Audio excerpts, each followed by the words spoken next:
All right, boys, leg day. First thing we're starting off with is hamstring curls.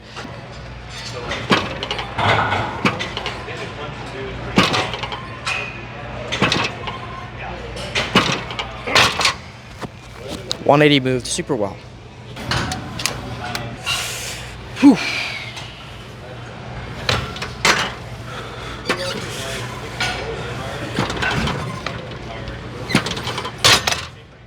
I literally cannot do the full stack because if you guys watched last leg day, you'll know that the full stack is kind of broken. I can't put the pin in 270. I have to do 255. So it's a little unfortunate, but it is what it is. Either way though, hopefully the weight still will move good. The heaviest I ever did was 270 plus, 10 pounds and then a 45. And that moved decent, but not super well. I'm just hoping to move the weight with better form today overall, more explosive, pause at the bottom, all that stuff. Because in a way, even though you're not directly progressively overloading, you're kind of changing the exercise. Whenever you start to change variables like the form, it still could mean you're stronger, right? Like if I can do a pause bench for 10 seconds with 405, I'm gonna be a lot stronger than if I could do a touch and go with 405 and that's it. So.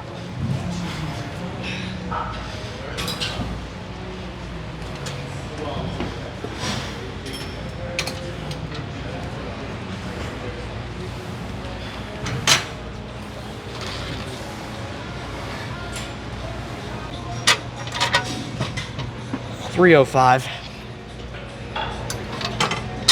$310.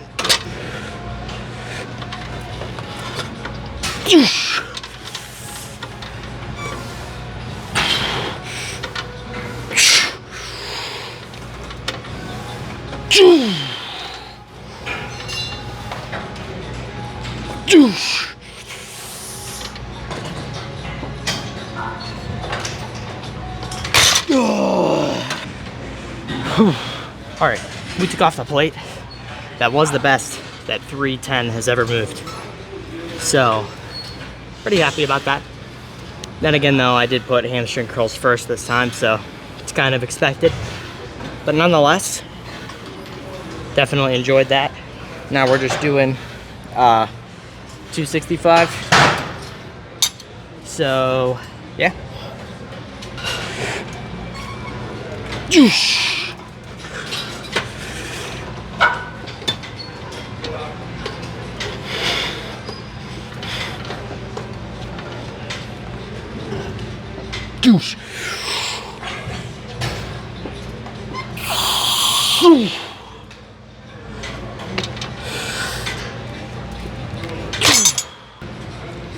Alright, so this hamstring curl always feels good, but today it feels really good.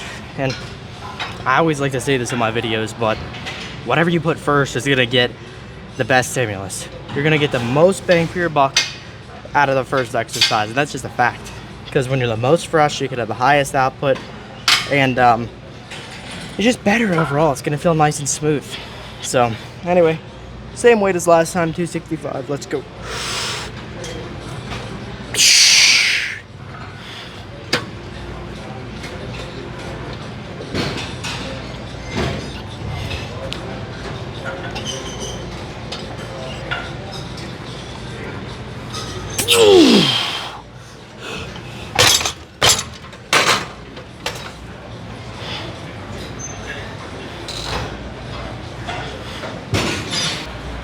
We're gonna move on to something else. I'm not sure yet. All right, I'm not a huge fan of this particular machine because it just feels a little off, but it's not that big of a deal. We're still gonna just do the same weight as we normally do on single leg. I'm gonna go for about 240, 250. 250. That should move decent. Single leg calf raises. I don't know why I didn't explain what I was doing, but single leg calf raises. All right.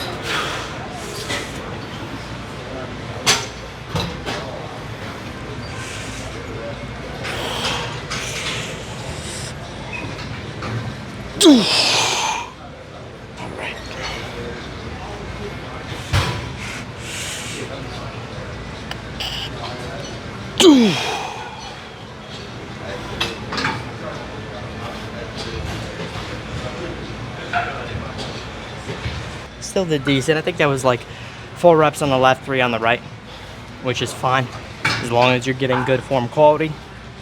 And I haven't addressed this in a while, but you always want to make sure on calves in particular to just get a big stretch, like huge stretch. Prioritize the stretch. Don't focus on the contracted position. It's almost useless.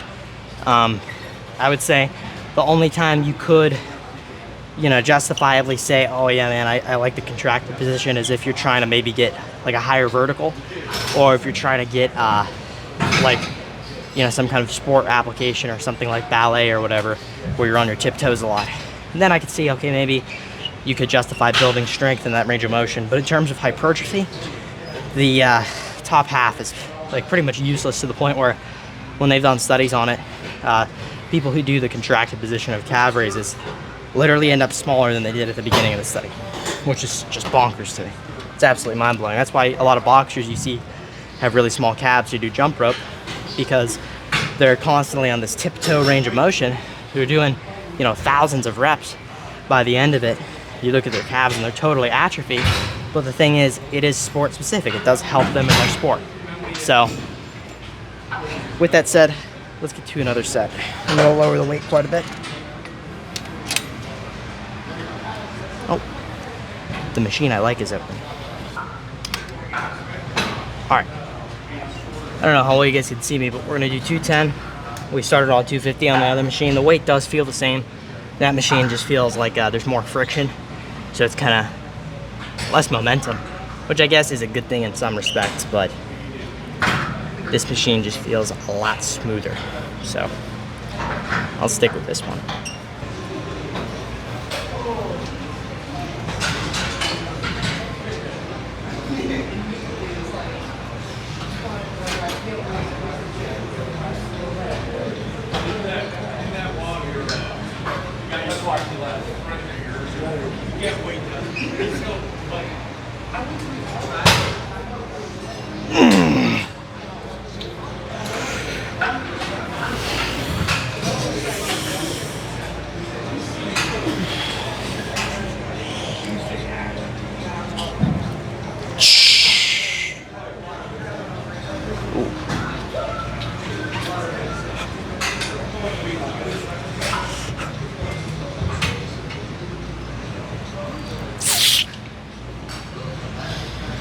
All right.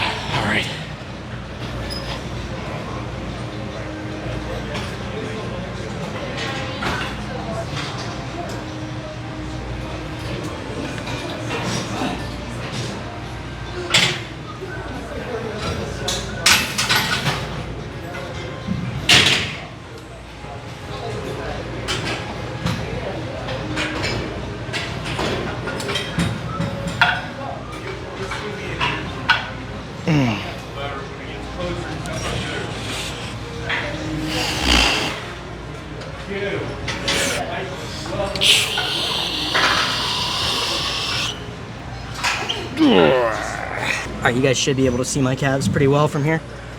195 plus 10, that's 205. Let's go.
No, man, I'm like waiting for a machine to open up or something. That's all you.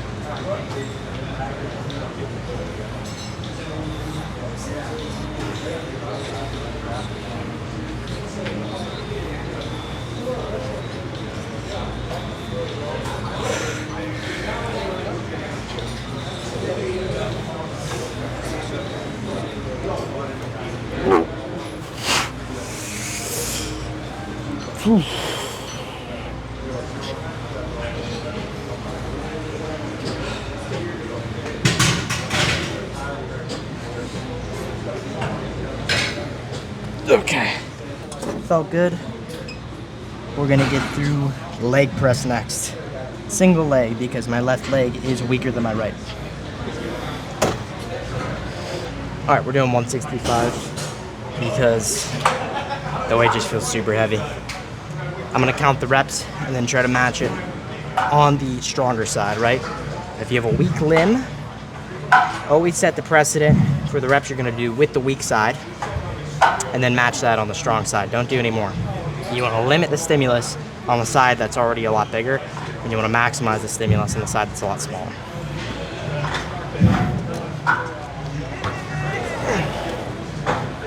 All right.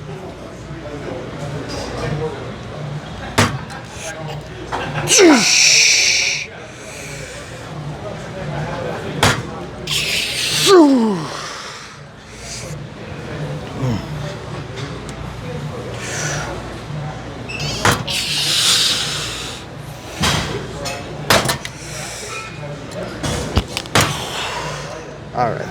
That's not a PR, but it's all good. I believe that was 4 reps, so let's just match that.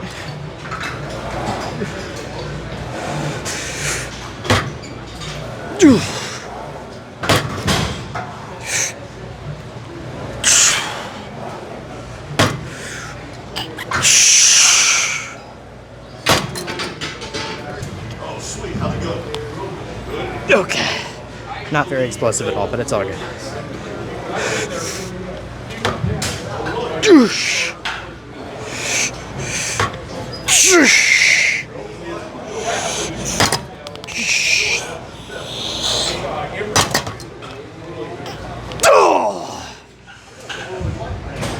Oh. All right, all right.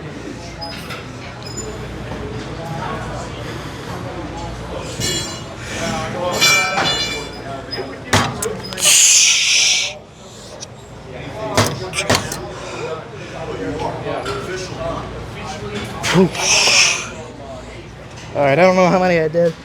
That was probably like 6 or 7, if I had to guess. I'm just gonna get like 7 on my right, maybe probably 6, just in case.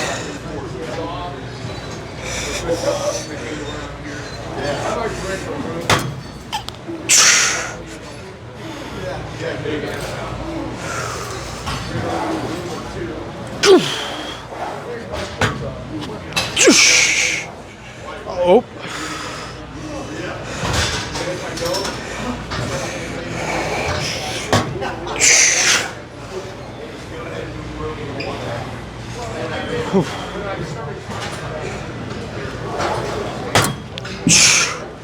All right. All right, now we're doing 135. Let's see how this feels.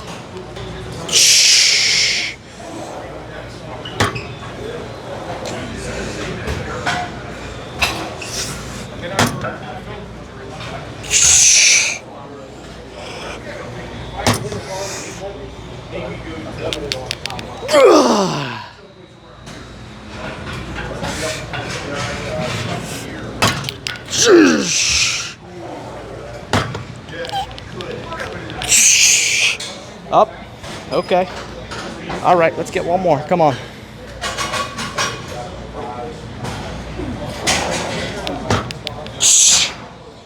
All right, one more.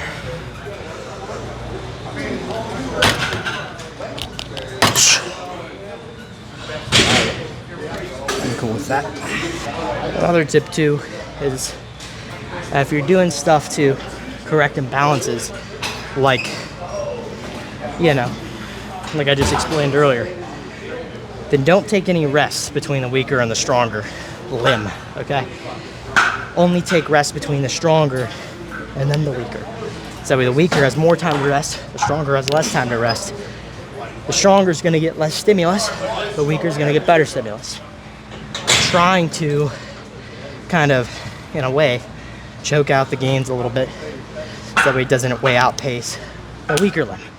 And we're trying to maximize and open up the gains for the weaker limb. So, anyway, let's go. Oosh.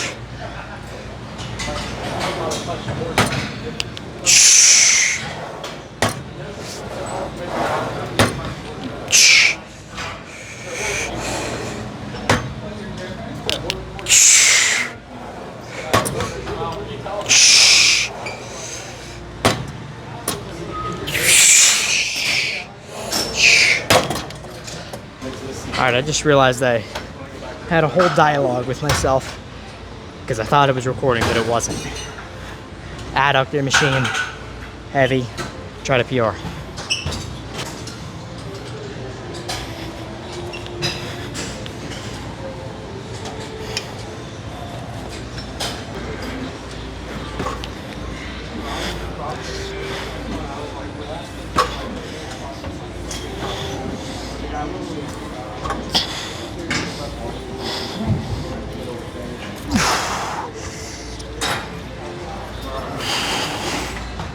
Whoosh.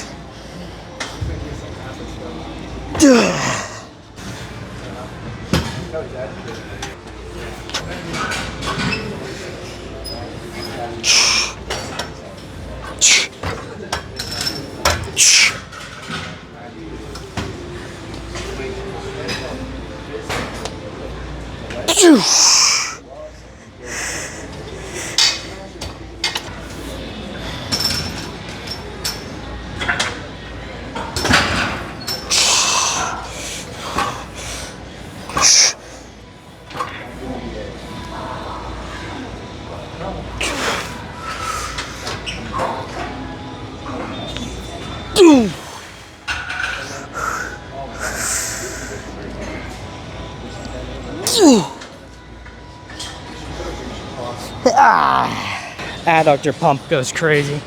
I heard some kind of study that shows the more pumped you get in a certain muscle group, the more potential that muscle has to grow. Not as a result of you getting a pump, but how easily the muscle gets pumped just based off your genetics. So like, if you're the type of guy who no matter what you do, you always get amazing chest pumps, chances are you're gonna have a bigger chest than the guy who always has a hard time getting a chest pump. And with that said, adductor, the most ridiculous pumps, which is exciting.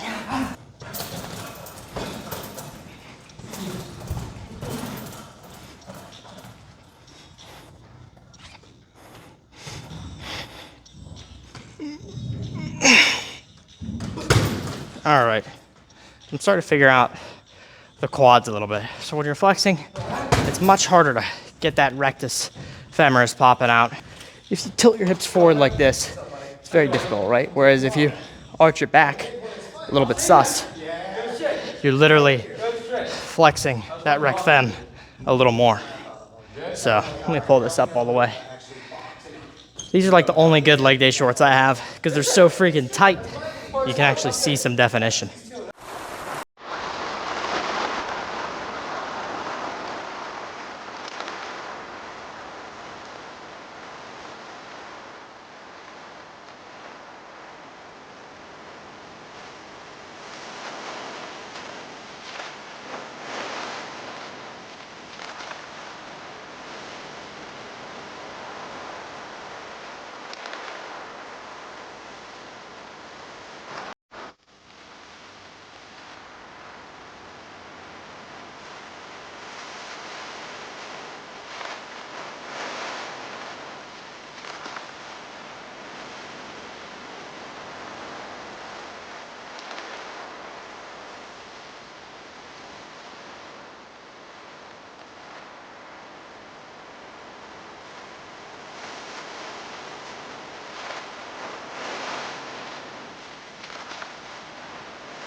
All right. Take care.